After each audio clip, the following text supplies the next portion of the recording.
শুভ সকাল বন্ধুরা, কেমন আছো সবাই? আশা করছি সকলেই ভালো আছো, সুস্থ আছো। আমরাও বেশ ভালো আছি। সকাল সকাল মা মেয়ে ব্রাশ করে নিলাম, ফ্রেশ হয়ে চলে এসেছি রান্নাঘরে। তো উপরে রান্না করছি, একটু পাস্তা করব মেয়ের টিফিনের জন্য। তো ওই যে মেয়ের পাস্তাটা করে মেয়েকে রেডি করিয়ে দিয়েছি। Good morning. গুড মর্নিং ভালো করে বলতে না, গুড মর্নিং মর্নিং বলে দিয়েছি। বোঝাই যায় না। Good morning. ও আমাদের হিরো, একবার তাকাও, একটু ভালো করে মুখটা তুলতে পারছো না? হাসো। রাম গরুটা না হয়ে থাকে, মাঝে মাঝে হাসতে পারো না তো? নাতি ফ্রি। হ্যাঁ, টাটা।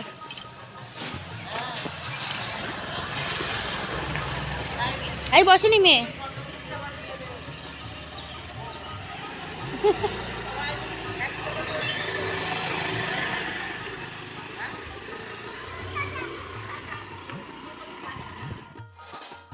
চলে গেল মেয়ের স্কুলে, আর আমি আমার কাজে লেগে পড়েছি। প্রথমে আমি বাসনগুলো সব তুলে নেব, কারণ রাতে যে বাসনগুলো মেজে উপর করে রাখা থাকে সেগুলো জল ঝরে যায়, সকালে আগে তুলে নিই। আর তারপরে এই যে গতকাল রাতে মা সবজি কেটে রেখেছিল সকালেরটা, সেই সবজিটাই এখন বসিয়ে দেবো রান্নায়। তো একটা ঘ্যাট টাইপের হবে, 5-6 রকম সবজি দিয়ে, 5 ফোড়ন সোমবার দিয়ে একটা ঘ্যাট। গুড মর্নিং সকলকে, কেমন আছো সবাই? আশা করছি সকলে ভালো আছো, সুস্থ আছো। আমিও বেশ ভালোই আছি। আজ হচ্ছে সোমবার, 19 জানুয়ারি। তো সকালবেলায় একদম ভিডিওটা স্টার্ট করে দিয়েছি। সকালে মেয়ে টিফিন করে দিলাম, দিয়ে মেয়েকে স্কুলে পাঠিয়ে চলে এসেছি রান্নাঘরে। এখন সকালের তরকারিটা করব। তো ভাবলাম এখন থেকেই ভিডিওটা আজকে শুরু করে দিই তোমাদের সাথে কথা বলে। তো এই যে আজকে মা গতকাল রাতে সবজি কেটে রেখেছিল, সব রকম সবজি। তো সবটা দিয়ে একটা তরকারি হবে, 5 ফোড়ন সোমবার দিয়ে যেমন ঘ্যাট হয় নিরামিষ, সেরকম টাইপের। তো সেই তরকারিটা এখন রান্না করব, আর তার সাথে রুটি। তরকারিটা একটু ঝোলা ঝোলা করবো, যাতে রুটির সাথেও ভালো লাগে এবং ভাতের সাথেও যায়। তো চলো রান্নাবান্না বসিয়ে দিই। আর আমার জন্মদিন গেছে গত শুক্রবার দিন। তো শুক্রবার দিন সেভাবে কিছু স্পেশাল খাওয়া দাওয়া বাড়িতে হয়নি বলে, তাই আজকে বাড়িতে একটু স্পেশাল কিছু হওয়ার ইচ্ছে আছে। মানে তোমাদের দাদার আবদার যে একটু ভালো কিছু রান্না করতে হবে। তো ভালো কিছুর বাজারও নিজেই করতে গেছে, যেটা ওর ভালো লাগবে আমি বলছি সেটা নিয়ে এসো। এরকম কোনো ব্যাপার নেই যে আমার ভালো লাগবে সেটা নিয়ে এসো, কারণ আমার ভালো লাগা মানে বিরিয়ানি, যেটা আমাকে এখন ডাক্তার এই মুহূর্তে খেতে না করেছে, তাই বেশি একটা ভাবছি না বিরিয়ানিটা। তাও ও মাঝে একদিন করেছিলাম, তোমাদের সাথে শেয়ার করা হয়নি ভিডিও। যাই হোক, চলো রান্নাটা বসিয়ে দিই, গল্প পরে করবো আবার, কারণ রান্না এখনই না বসলে আবার দেরি হয়ে যাবে, বাবা আবার খেয়ে বাজার যাবে।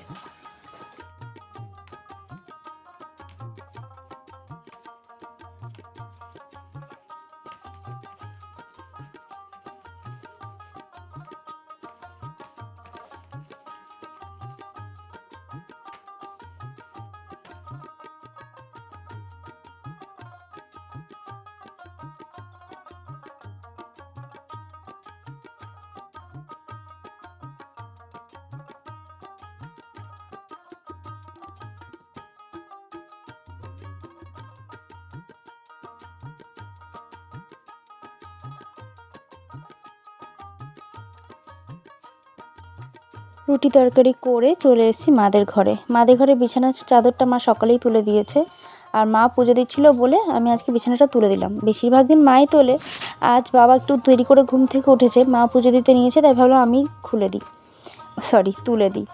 তো এই যে জানলা খুলে, তখন ভিডিওটা তো বেশ অনেক দিন আগের, তো জানলা খুলে লেপটা ভাঁজ করে দিচ্ছি।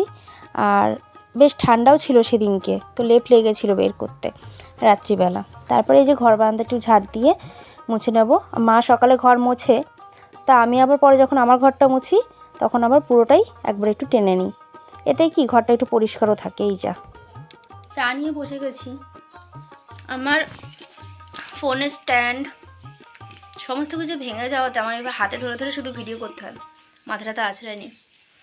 আর ফোনের ক্যামেরাটাও ভীষণ খারাপ হয়ে গেছে, তোমরা হয়তো কিছুটা দেখে বুঝতেই পারো। তো সেই জন্য আর ভালো লাগে না ভিডিও করতে এখন, আর সত্যি কথা বলছি, সেভাবে ভিডিও করতে ভালো লাগে না।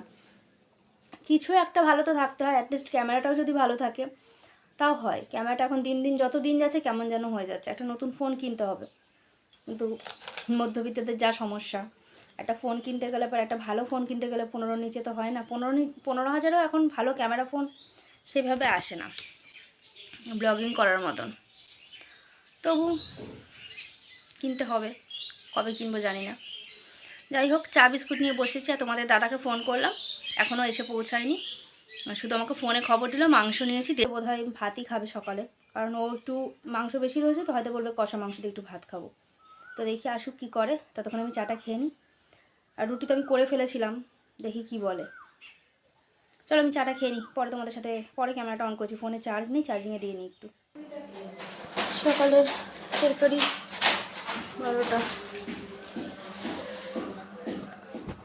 12টার সময় সকালের খাবারটা ফিনিশ করে চলে আসলাম রান্নাঘরে, আবারও আমার রান্না করার কাজ করতে। তো দেখো, শুকনো লঙ্কা আর কালো জিরে ফোড়ন দিয়েছি তেলের মধ্যে, দিয়ে একটু শাক ভেজে নিলাম, লাল শাক ছিল। তারপর এখানে মাংসটা ম্যারিনেট করতে নিয়েছি। আর এই যে মাংসটা স্পেশালিটি ছিল, সেটা হচ্ছে মানে স্পেশালভাবে তোমাদের দাদা নিয়ে এসছে, দেখে বুঝতে পারছো কিনা জানি না, মাংসটা স্কিন শুদ্ধ ছিল। তো মাংস ভেজেছিলাম সেই তেলের মধ্যে আমি দিয়ে দিচ্ছি পেঁয়াজটা, আর পেঁয়াজ দিয়ে একটু সামান্য নুন দিয়ে পেঁয়াজটা কষাতে দিয়ে দেবো, মানে একটু নরম হবে, তারপরে টমেটো অ্যাড করব। আর দেখো মাংসগুলো আমি ভেজে নিয়েছি, হালকা করে শ্যালো ফ্রাই করেছি। তোমাদের দাদা অনেক দিন ধরে ফোনে দেখেছে ভিডিও যে স্কিন সমেত সবাই মাংস রান্না করে খায়, তো ওর অনেক দিনের শখ ছিল এভাবে ও মাংস মানে খাবে, তো এনেছিল। তবে ওই হাড়ের মাংসগুলোই স্কিন শুদ্ধ ছিল, বাকি মাংসগুলো কিন্তু স্কিন শুদ্ধ ছিল না, মানে সলিড পিসগুলো স্কিন ছাড়াই ছিল। তো এই যে এখন একটু মশলাটা করে নেবো, ওদিকে আমি পেঁয়াজটা কষাতে দিয়েছি, মানে তেলের মধ্যে নরম হতে দিয়েছি। তো পেঁয়াজটা ভাজা হতে হতে আমি এদিকে মশলাটা করে নিচ্ছি।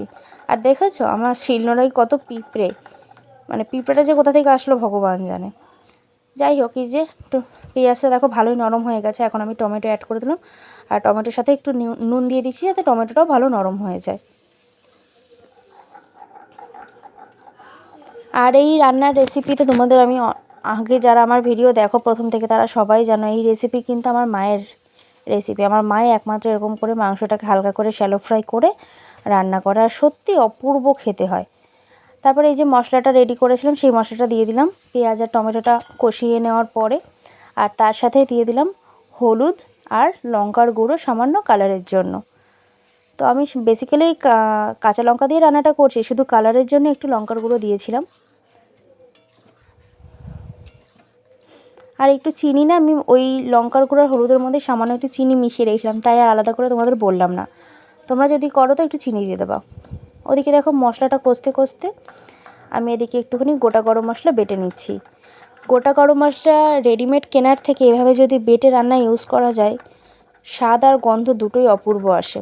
এটাও আমার মায়ের টিপস, আমার মা বলে চেষ্টা করবি মাংস মোট কথা পেঁয়াজ রসুনের রান্না হলে একটু মশলাটা বেটে দিতে, তাহলে দেখবি টেস্টটা আলাদা হয়ে যাবে। তো দেখো মশলাটা থেকে প্রায় তেল ছেড়ে এসছে, এখন আমি সমস্ত ভাজা মাংসগুলোকে দিয়ে দেব, সাথে আলুগুলোকেও আমি একেবারেই দিয়ে দিয়েছি। আর তোমাদের একটা কথা এখনই বলে নিই, সেদিনকে মাংসটা অসম্ভব টেস্টি হয়েছিল এবং ভীষণ ভালো সফট হয়েছিল। তারপর এটাকে ভালো করে কষিয়ে নিয়েছি ঢাকা দিয়ে বেশ অনেকক্ষণ ধরে, যতক্ষণ না তেলটা ছেড়েছে, দেখতেই পাচ্ছ খুব ভালো মতন তেল ছেড়ে গেছে। এখন এখান থেকেই তোমাদের দাদার জন্য আর আমার মেয়ের জন্য মাংস পিস তুলে নিয়েছি।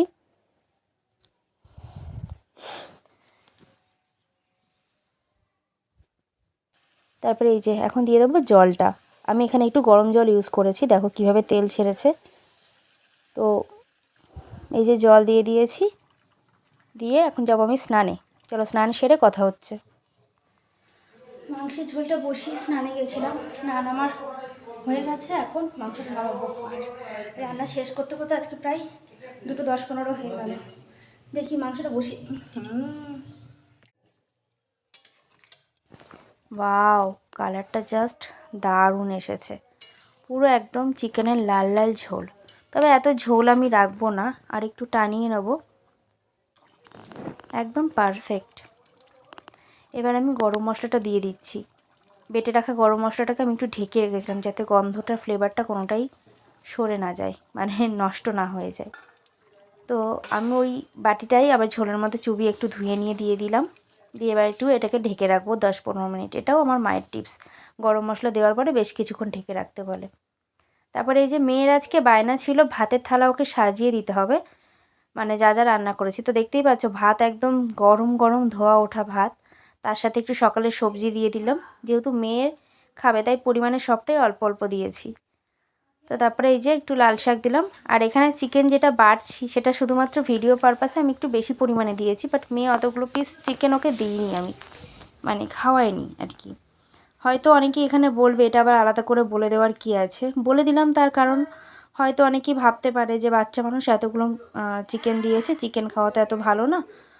কিন্তু এই কারণেই আমি শুধু ভিডিওটা যেহেতু শর্টস ভিডিওর মধ্যে একটু দেবো, তাই জন্য আমি একটু ভালো করেই সাজিয়ে গুছিয়ে জিনিসটা দিয়েছি এবং একটু পরিমাণেও বেশি দিয়েছি।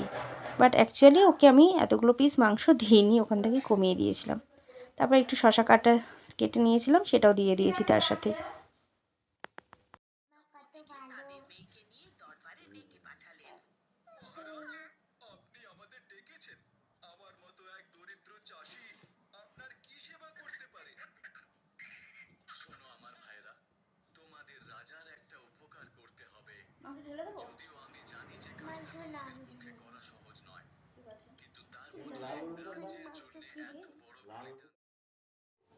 মেয়েকে ভাতটা মেখে দিলাম, আর এটা তোমাদের দাদার মাংস। তো ওকে জিজ্ঞেস করছিলাম মাংসটা কেমন হয়েছে, আর আমার একদম খাওয়ার শেষে আমার মনে পড়েছে তোমাদের সাথে শেয়ার করা হয়নি।